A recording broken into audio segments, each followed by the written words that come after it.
सत्य को खोजने वाले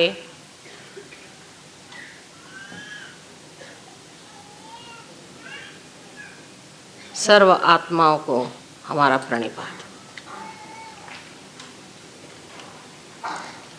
आज मैं सोच रही थी कि कौन सी भाषा में आपसे वार्तालाप किया जाए, तो यही सोचा कि मराठी में पहले बहुत बार पूना में भाषण हुआ था, आज हिंदी में ही भाषण दिया जाए, क्योंकि हिंदी हमारी राष्ट्रभाषा है और मेरी भी मातृभाषा मराठी है, किंतु हिंदी भाषा सीखना मैं सोचती हूँ परम आवश्यक है। और इसलिए आप लोग मराठी प्रेमी लोग मुझे उदार अंतःकरण से क्षमा करेंगे, और हिंदी बोलने वाले लोग जो साहित्यिक हैं वे भी मुझे क्षमा करें अगर कोई त्रुटियां हो जाए तो। किंतु सबसे पहले जान लेना चाहिए कि भाषा तो हृदय की होनी चाहिए। जहाँ भाषा हृदय की न होते हुए सिर्फ शब्दजाल होती है, तब हर तरह के जंजाल खड़े हो जाते हैं। इसलिए कोई सी भी भाषा जो हृदय से निकलती है वही मार्मिक होती है, उसी का असर भी होता है। हम लोग सत्य को खोज रहे हैं अनेक वर्षों से, आज ही की ये बात नहीं है। अनेक वर्षों से हम सत्य को खोज रहे हैं और उसकी खोज होते होते काफ़ी लोग भटक भी गए हैं। उसका कारण हमें समझ लेना चाहिए, क्योंकि आज की जो स्थिति है, आज का जो माहौल है, वातावरण है, उस वातावरण में ये समझ में नहीं आता है कि सब लोग परमात्मा की बात करते हैं, धर्म की बात करते हैं, और उस पर इतना झगड़ा, इतनी आफत और इतना तमाशा क्यों खड़ा करते हैं। यह प्रश्न ज़रूर हमारे जो तरुण पीढ़ी के लोग हैं उनके सामने आता है, और वो लोग ये पूछते हैं बार बार कि माँ इसका क्या मतलब है। अगर ये परमात्मा सच्चाई है, परमात्मा अगर प्रेम है और परमात्मा अगर कृपा, तो ये सब तो लगते नहीं कि इन पे कोई परमात्मा की कृपा है या इन पे कोई परमात्मा का असर भी है। तो ऐसे परमात्मा से अच्छा है कि भूल ही जाए उसको जिसने कितनी आफत मचा रखी है। इस प्रकार आज आप देख रहे हैं कि एक बड़ा द्वंद्व हमारे तरुण लोगों में, हमारे जवान लोगों में खड़ा हो रहा है कि जो परमात्मा की बात है इसे किस तरह से माना जाए। चाहे आप माने या न माने, परमात्मा है। ये मानने न मानने की बात नहीं, जो अस्तित्व है वो रहेगा, चाहे आप माने या न माने। लेकिन ऐसी क्या बात हो गई कि जिसकी वजह से मनुष्य ऐसे गलत रास्तों पे चला जाता है जहाँ परमात्मा खोजने से भी नहीं मिलता। ये समझने की अगर हम कोशिश करें तो कहाँ हमारी गलती हो गई ये हमारे दिखाई देगी। अब सहज योग जो है, सहज, सह माने आपके साथ, जो माने जन्मा हुआ, जो आपके साथ जन्मा हुआ योग का कार्यक्रम है, जो आपके लिए योग की युक्ति है।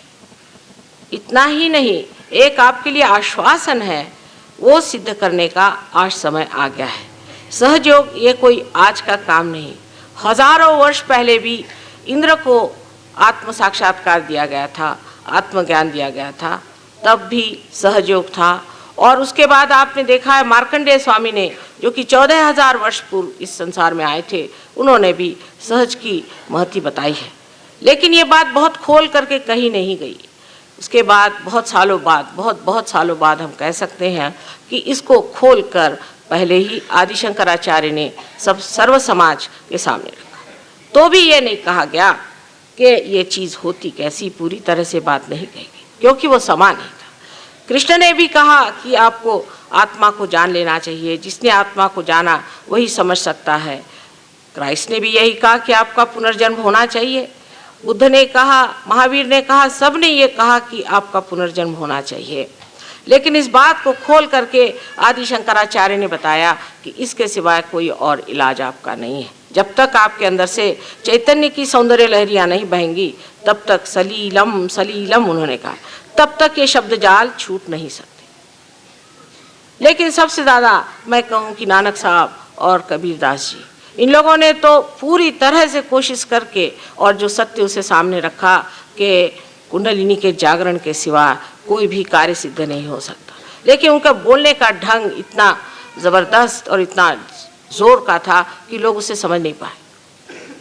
और यही बात मैंने महसूस की कि इस दुनिया में जब तक लोगों को आप आत्मज्ञान नहीं देंगे, उसकी बातचीत करना बड़ा बेकार सा हो जाएगा।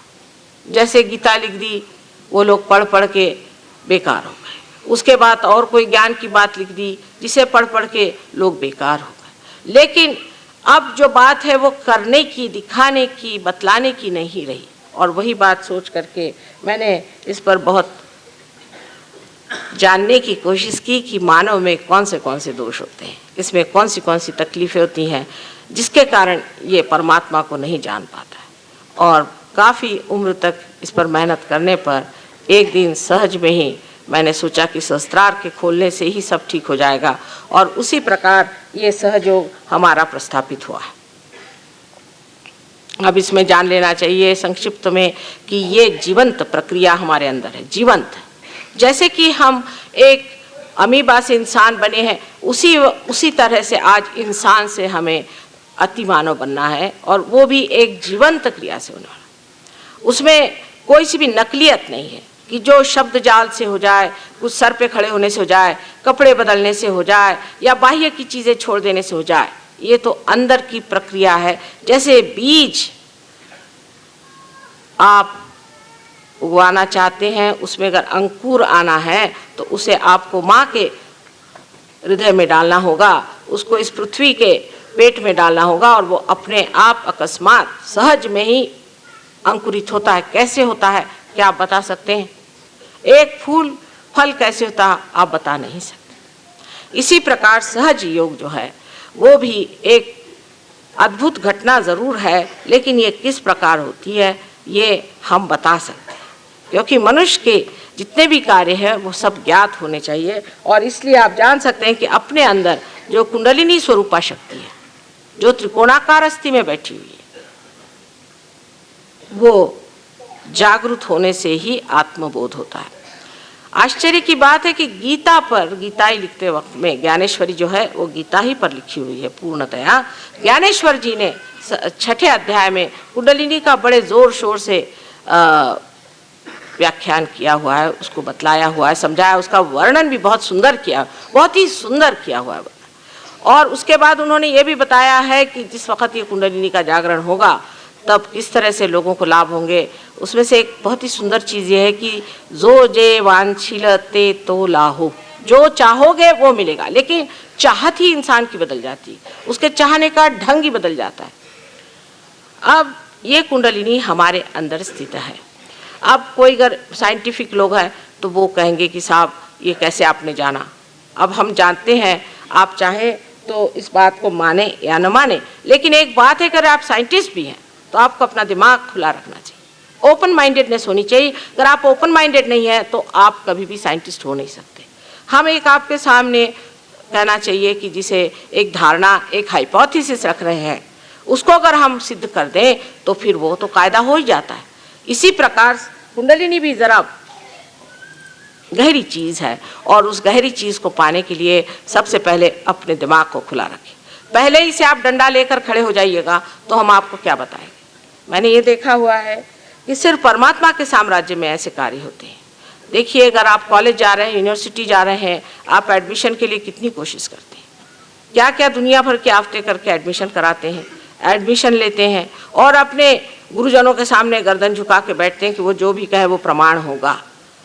लेकिन मैंने देखा है कि संसार में जितने बड़े बड़े साधु संत आए, उनको तो हम लोगों ने सताया है, उनकी तकलीफ थी, उनकी कोई बात नहीं सुनी और उनको परेशान करते रहे, और हर समय उनसे चर्चा और वाद विवाद करके उनको परेशान